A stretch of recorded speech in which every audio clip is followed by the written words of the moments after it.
The next dish we're going to be doing is summer squash and corn. This is a great dish for the summertime. Typically, squash is going to be available May through October, and your corn is going to be a little smaller season, typically June through September. But they go great together. You could definitely leave one or the other out and mix in other vegetables as well. But typically when you're looking at corn, you want to get sweet corn. This is actually different than the industrial corn that they use for making different products like cornstarch and corn syrup.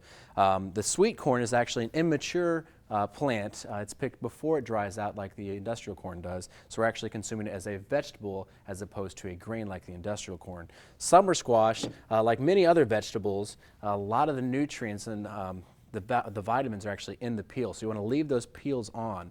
You don't want to get ones that are too big and fibrous. You want to get ones that are about this size, medium, and pretty much the entire squash can be used. You just cut the top and the bottom off and use the entire thing. Definitely utilize that peel also to get your nutrients. Pepper is another dish that we're going to add in here, which is also a summertime vegetable, as well as the tomatoes. So tomatoes and pepper is definitely something you see throughout the spring, summer at the market, and into the fall, and just going through some of the preparation items here. So we've already broken the corn in half here. To prepare that, it's actually about 1 ear is going to be close to a cup. We're going to cut down the cob to actually remove these kernels. And it will hold together slightly like that, but as soon as you run your knife across it, all the kernels will fall off separately. So again here, this is where our mise en place cups can come into play, as we talked about earlier. The mise en place cups, you can just start putting all of your ingredients in, and then you have your compost to put your cobs into. You can also save your cobs. You can make a corn cob stock if you wanted to make some type of soup, if you're making a corn chowder, or you wanted to make a risotto and have corn in there. The cobs would be great to have with some other vegetables to actually flavor a stock as well. So again, just coming down and still using our claw method and slicing down the cobs to remove those corn kernels. So this is an item that has quite a bit of prep to it, so we'll get that ready. We have our corn done.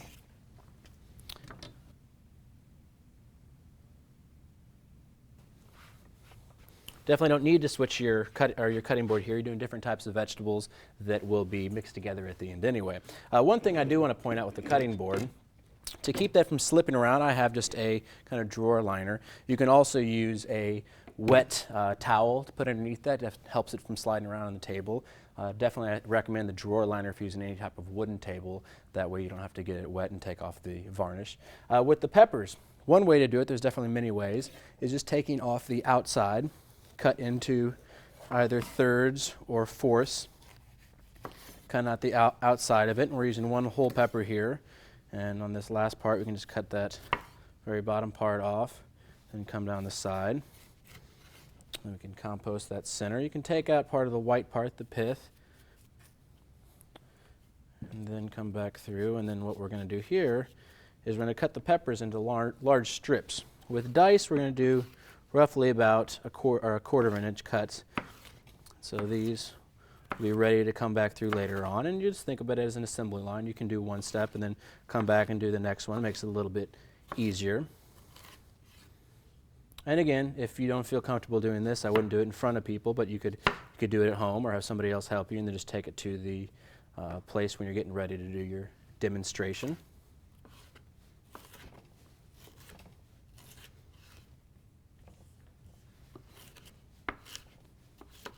One thing you might see I'm doing here is I'm actually taking the skin of the pepper and putting that towards the board. The reason we're doing that, it's going to make it a little easier. You have that skin which is against the hard surface and you're cutting through with a knife. If you have it turned the opposite way, you're going through that hard surface, then the soft inside of the pepper. And while it can be done, if you hear that kind of hard motion, it's a little bit easier as I'm sliding through it this way. It cuts much easier, a little bit less pressure from the knife. You get a little bit of cuts that cut a little more evenly without the hard part. Same thing here, we're sliding through the pepper, using our claw still. And after we get enough on the board, it's kind of getting on our way, we can just take a little bit, put it into our cups.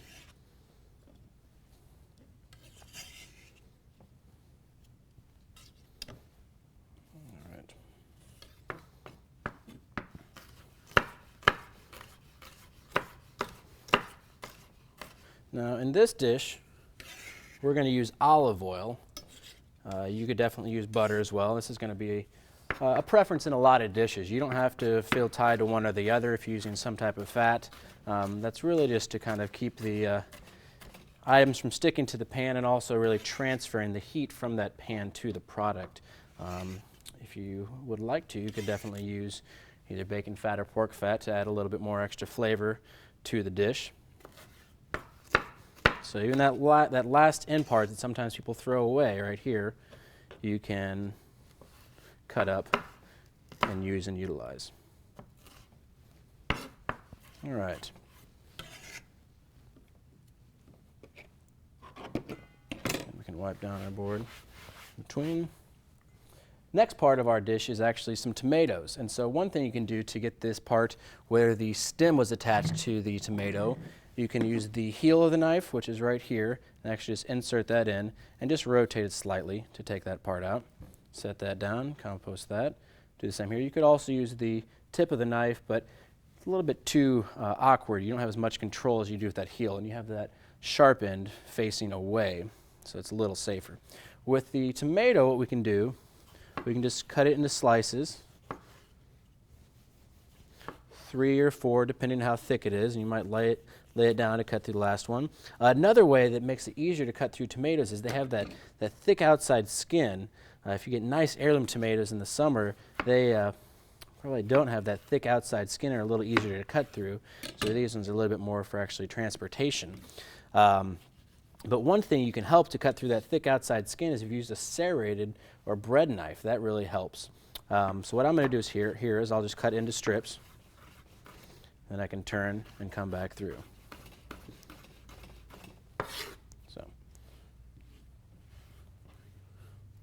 So we can have a couple stacked up, slice, cut into strips, and then come back through to finish it up.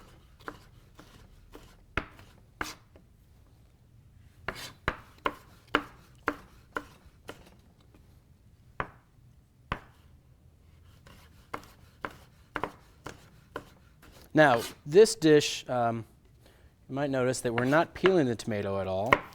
In some dishes, definitely any type of stew or soup, you're going to want a peeled tomato. And so what you can do to peel a tomato is you put it into a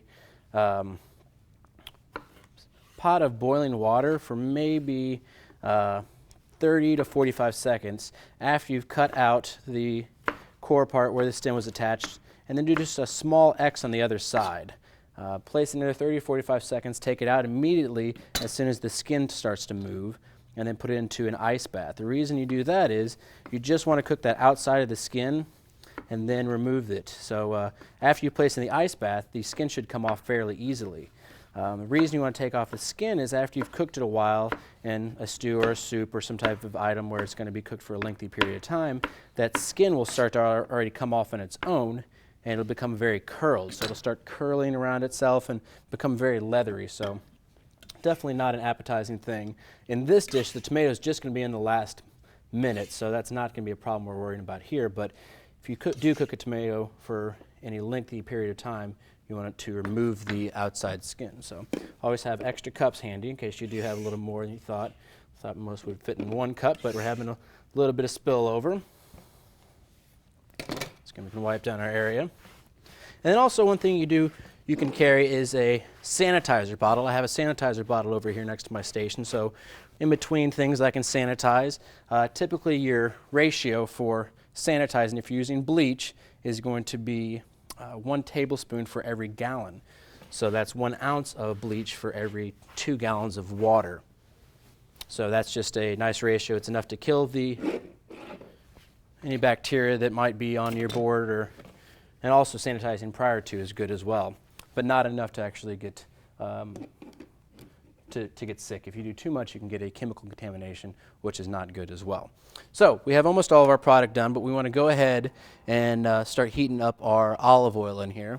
We're going to saute the peppers for a while on their own. So you want to typically start with a hot pan, and then you add your oil, let that get hot, and add your product. So have this on kind of a medium-low heat.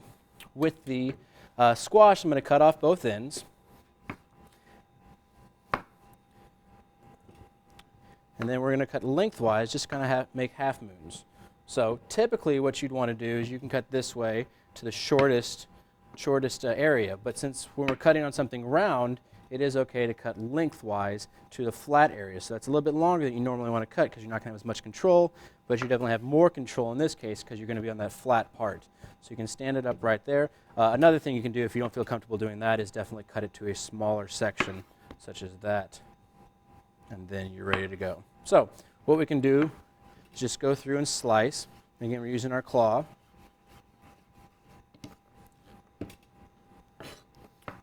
So our pan is probably hot by now. And you want to try to think of different things you can do at the same time. If we can start sauteing our peppers while we're cutting our squash, that's more information we can get to somebody in a shorter period of time. Typically people aren't going to be able to stand and watch you do something for 20, 30 minutes, but if you have a crowd of people and you have something that can take 3 or 4 minutes, maybe 5, that's going to be great. So we'll let our oil get hot, and we'll add in our peppers. A little bit of sizzling there. We can finish our squash. So we do want to keep an eye on our peppers. Make sure they're not browning here. So just coat them lightly with the oil. Finish up our squash. This is a great dish because it has so many different colors. You definitely don't have to use summer squash. You could use a zucchini as well. And again, on there, you would not want to take away the peel. There's going to be a lot of nutrients in there as well.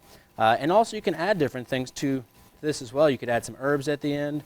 You could add in some onion. It's really kind of up to you, the different things you can add in there. But the color is just great. It really helps out with your dish to make sure you have kind of an array of color and different nutrients that you can get for cooking. All right, so after the peppers have sauteed for about 2 minutes, it's time for us to add our corn and squash. We can add those both at the same time. And our corn might still be sticking together just a little bit. And our squash, we can just go ahead and lift the board up it's our last item to do, and just bring it directly in there.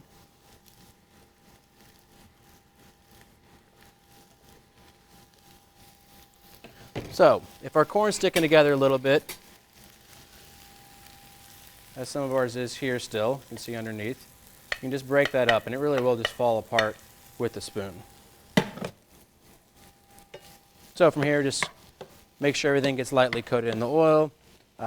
Since you're adding your product, typically your vegetables are going to be fairly cold, even if they've just been sitting at room temperature, cold compared to the heat of your pan. So you might need to turn your heat up just a little bit since you've dropped the temperature of that pan so much. So if you turn up your heat for a little bit, definitely keep a close eye on it, and then you can turn it back down. So we're just going to cook the corn and squash until they become a little more tender but crisp. Definitely they're both edible raw, as well as the peppers. So really the cooking in this is just really to tenderize it slightly, take a little of that crispness out, but still retain that al dente or to the tooth, just like a pasta. You want to be able to bite into it and have some texture. You don't want it to be completely mushy. It is fresh, so you want to make sure it has that fresh taste and that fresh feel versus the canned, and also to kind of meld all the flavors together too. So you can season kind of in layers as well. So as we get going, we can do just a little bit of salt. Now I am using kosher salt, and I'll show you why in just a moment. And we'll do a little bit of pepper and just let those go a little bit longer. So if you can see on the kosher salt, it's a lot larger granules. The kosher salt is going to be much more forgiving. If you were to add too much to something, you could wipe it off much easier. But it's also something where it's just easier to feel in your hand. You know exactly how many granules you're letting out onto your product. So that's something that's just very, very common in most restaurants, using kosher salt. Just because of the ease of adding it to things. Most recipes are going to be where you actually season to taste. There's not always a specific amount of salt or pepper. It's going to depend on the size of the product. Both the squash we had today were very similar in size, but definitely a little bit different. Your pepper you cook today might be different than the one you have a week from now, so you want to season to taste. So as you cook something, season it towards the end. You probably want to season at least 2 or 3 times. after you taste it. So it's just really going to depend. You want to add small amounts at a time rather than large amounts, because you can always add more, but you can't take away. So we're getting to the end right here, probably our last minute for our squash and corn becoming tender. We can add in our tomatoes. Stir that in. Definitely can feel the squash becoming more tender than it was in the raw state.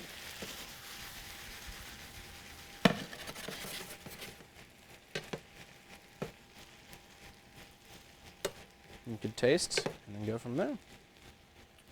So, squash and corn with peppers.